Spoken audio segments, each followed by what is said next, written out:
time for another 3 Things I Learned, or TIL. I heard one person suggest that we call it Learn Burn, since we end up roasting each other during these segments. Not a bad suggestion, but basically this is a segment where either Amir or myself tell you some things that we learned this week. This is my turn to present, and I'm going to be telling you about 3 things I learned about The Wizard of Oz. Honestly, I learned way more than 3 things, but here are the 3 things that really stuck out to me. The Wizard of Oz is the beloved classic American film based on the book by E.L. Baum, and actually it's not the first adaptation of the book by Baum, but that's one more fact than I was planning on presenting. And then what you should know is that it is estimated to be the most viewed American film to date, more than Titanic, more than Casablanca, more than Gone with the Wind, because it's played on TV all the time. Just turn on probably TLC right now and you'll watch it.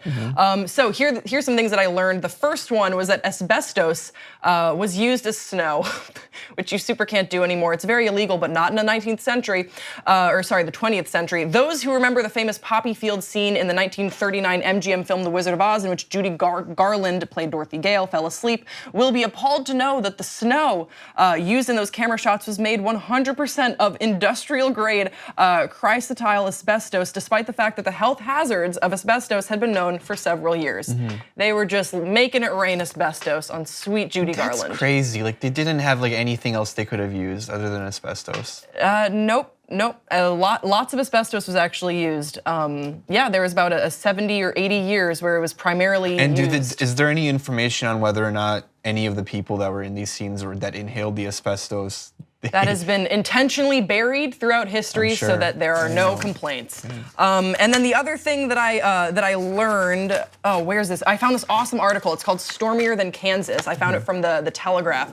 And they were telling me about what happened with the Tin Man. So the Tin Man was actually an 11th hour replacement. He was not the original actor that had spent weeks and weeks and weeks rehearsing for the role. The role was played by Jack Haley, and he hated the working conditions. He did not enjoy his stint as the Tin Man. Haley was lucky to be a part of the movie at all because he was called in after the original Tin Man, Buddy Ebsen, had been poisoned by the aluminum dust that was in his makeup.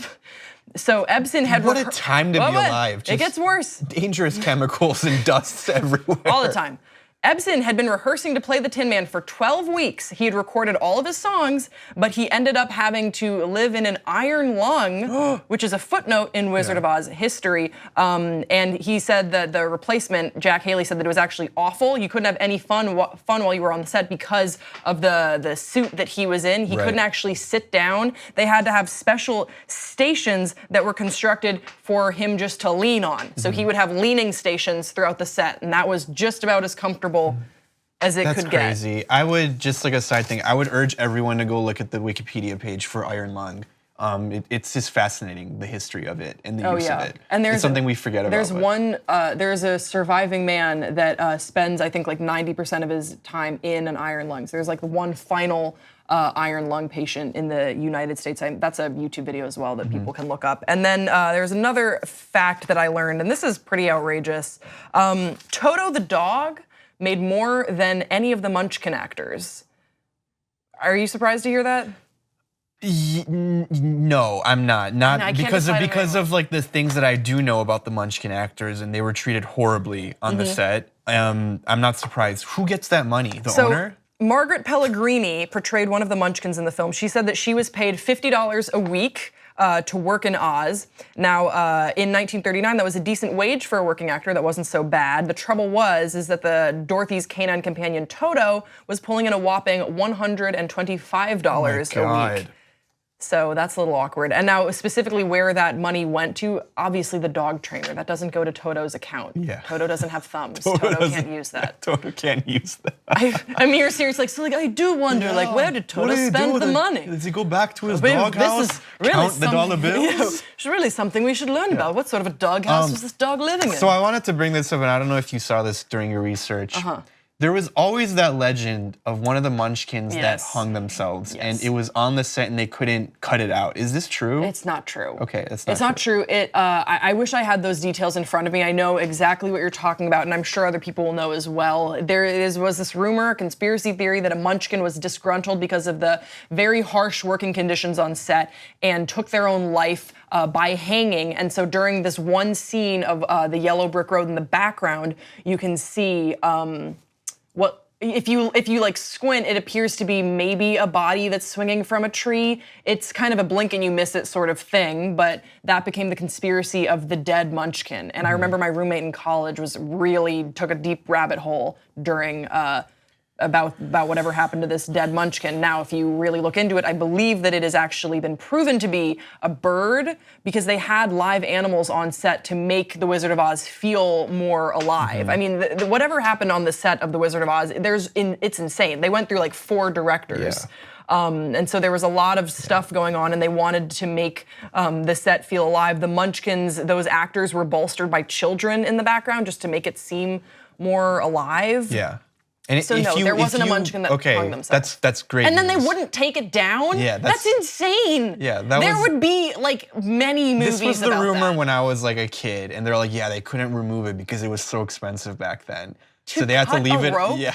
To cut a rope, to cut the film, they were like, "Oh, we filmed it already." So the idea was like they just got that one take. Yeah, they're like, "We can't lose the footage." Yeah, we can't move it because the Tin Man, he's had his leaning breaks for the day. If you want to that's good that this is not a real story, but like if you do want to hear about something tragic, just read about Judy Garland's experience on that and just her whole life.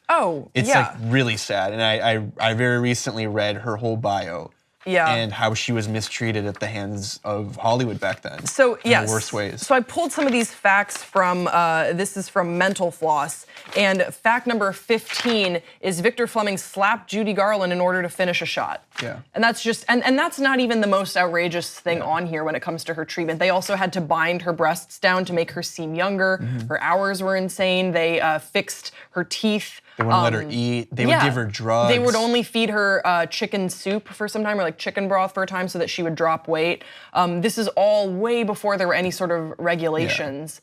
She endured a whole bunch, and it's sort of the last movie that she ever made. I'm blanking on the title of it, but it talks about she plays the role of a singer that's trying to like make her comeback, and there's so many sort of so true to life parallels with her real life. Within some of the roles that she played and some of the things that she actually lived through, and yet she still becomes has become an absolute icon. Yeah. So I have a lot of great memories of Wizard of Oz. Actually, I'd say it's one of the first movies that I remember as a kid, just in general. I remember one time I saw it when I was like 3 or 4, and I loved it so much that I went into the shower with a green highlighter, and I started trying to like paint my ears green to be like the witch, and my mom freaked out.